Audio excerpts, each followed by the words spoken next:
Shark Tank star and VP Harris supporter Mark Cuban joined The View and made some controversial comments. The billionaire, who's been rallying his base to support Harris, was first asked about the state of the race. Let's watch. And then you hear him say things like he did last night about women. I really think women are going to win this election for the vice president. I think they'll come out in numbers. I think they'll, not listen to their husbands. I think they're going to do the right thing and vote for the vice president. Then came Cuban's remarks about the women Trump surrounds himself with. Let's watch. Turns out Donald Trump is not even asking Nikki Haley for her help to try to reach her voters. What do you make of that? And do you think having people like Liz Cheney, Adam Kinzinger, and other Republicans with Kamala Harris is going to put her over the edge with these Nikki Haley supporters? Yeah, yes, it'll put her over the edge with Nikki Haley supporters. Donald Trump, you never see him around strong, intelligent women, ever. It's just that simple. They're intimidating to him. He doesn't like to be challenged by them. And, Nikki Haley will call him on his nonsense with reproductive rights and how he sees and treats and talks about women. He just can't have her around. It wouldn't work. I think Stormy is intelligent. I don't think that's 100%. She's very smart. Yeah, Stormy. He means is like, but he means on stage. Yeah. The internet lost it over those comments. Take a listen to Fox News' Kayleigh McEnany responding. Okay, I had to take a breath before this because this is so profoundly offensive. I worked for Donald Trump. I consider myself a strong woman. I consider those around me strong women. Kellyanne Conway, Brooke Rollins, Ivanka Trump, Hope Hicks, Sarah Sanders. That's before we get to the women that Donald Trump elevated to very high levels, like Nikki Haley, who still supports him, like Amy Coney Barrett, who he put on the Supreme Court, or the women currently around him. Susie Wiles comes to mind, Caroline Leavitt. That is so offensive. And you know why? Because it's not just about the women who worked for him. He said the women around Donald Trump. This comes right after the Joe Biden garbage comment. Okay, the women around Donald Trump. What about the women who vote for Donald Trump? Are they weak?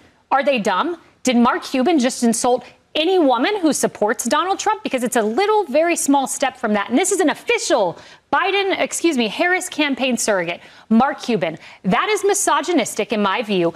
Get out of here, Mark Cuban. Kamala Harris, he's your surrogate. I want to hear from you. Do you agree the women are weak and ineffective, whatever he said? Get out of here. And I can't wait to hear from you, Kamala. Republican Representative Elise Stefanik called him a sexist disgrace, while Trump said he was a, quote, dumb guy who thinks he's hot stuff. Now, Cuban later tried to clarify his point on X, saying, quote, this is what I said during a conversation about why Nikki Haley was not active in his campaign, to which View host Alyssa Farah Griffin agreed and said, quote, this is how I took Mark Cuban's answer. Nikki Haley hasn't been welcomed on the trail with Trump because she challenged him too directly. That's simply true. So this is going to be, I think, maybe a little bit of a contentious debate, because it's certainly contentious over there. Kayleigh McEnany working herself up into quite a high tone of outrage about it.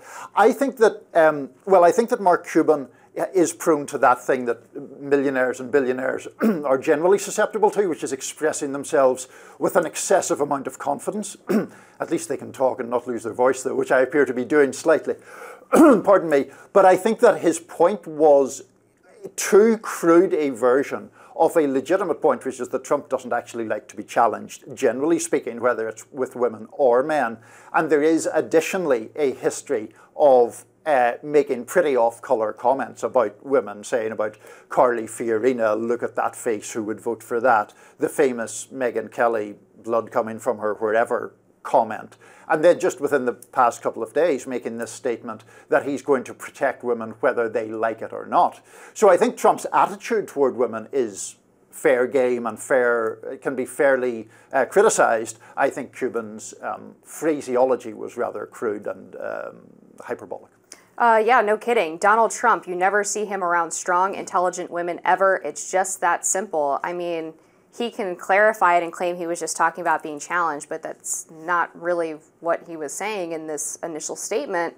He does say he doesn't like to be challenged by them, but based on just people I know who've worked in the White House, people who are on the campaign, it's really not an accurate depiction. Trump doesn't like to be challenged by people who are stupid, I think is really what it is. But he has people around him who do talk to him about issues, and they debate what the best policy moving forward is. He doesn't really have patience for people who are trying to get him to move away from campaign promises that he made, things that he told the voters he was going to do.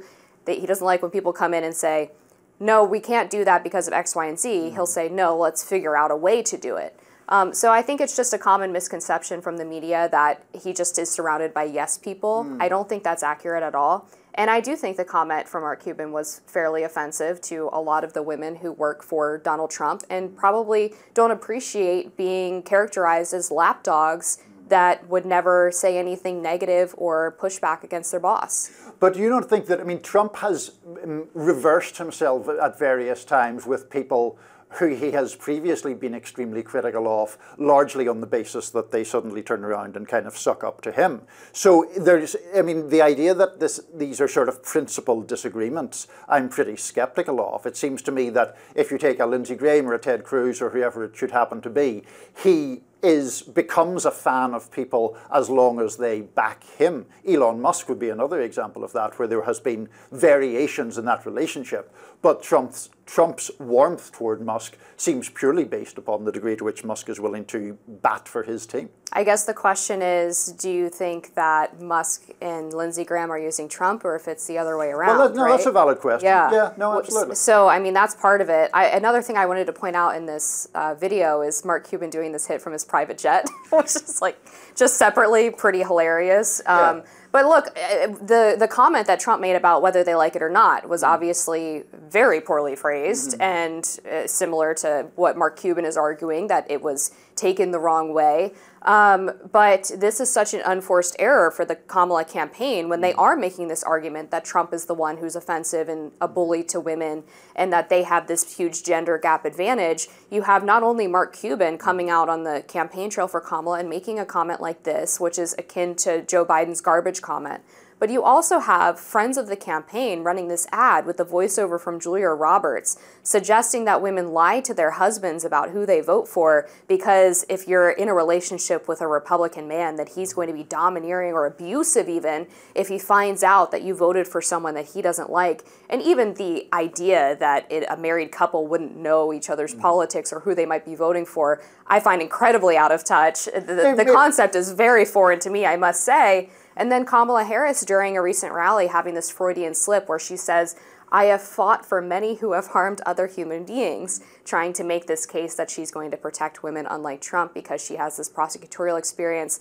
and unfortunately reminding people that she had donated to bail funds that let out violent criminals and also presided over this wide open southern border that allowed in murderers and rapists. So it was just a series of gaffes from the campaign that, at the very least in the Mark Cuban comments, I think Harris has to say something.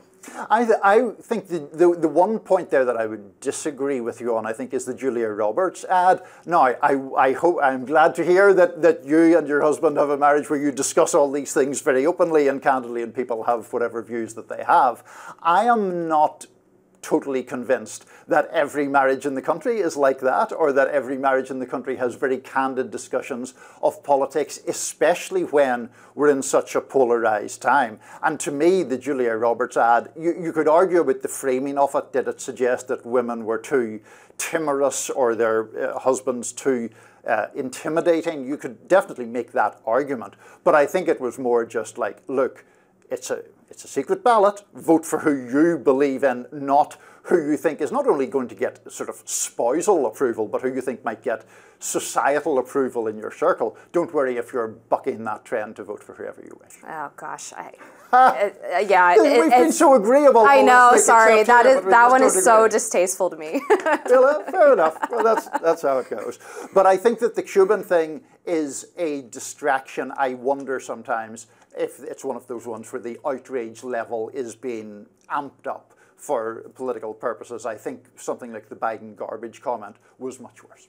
I agree the garbage comment was much worse, but I still think that what Cuban said was bad and very demeaning to those women who work for Trump. Fair enough. Well, we shall agree to disagree on that topic. Sounds good. We have a lot more topics to talk about on Rising right after this.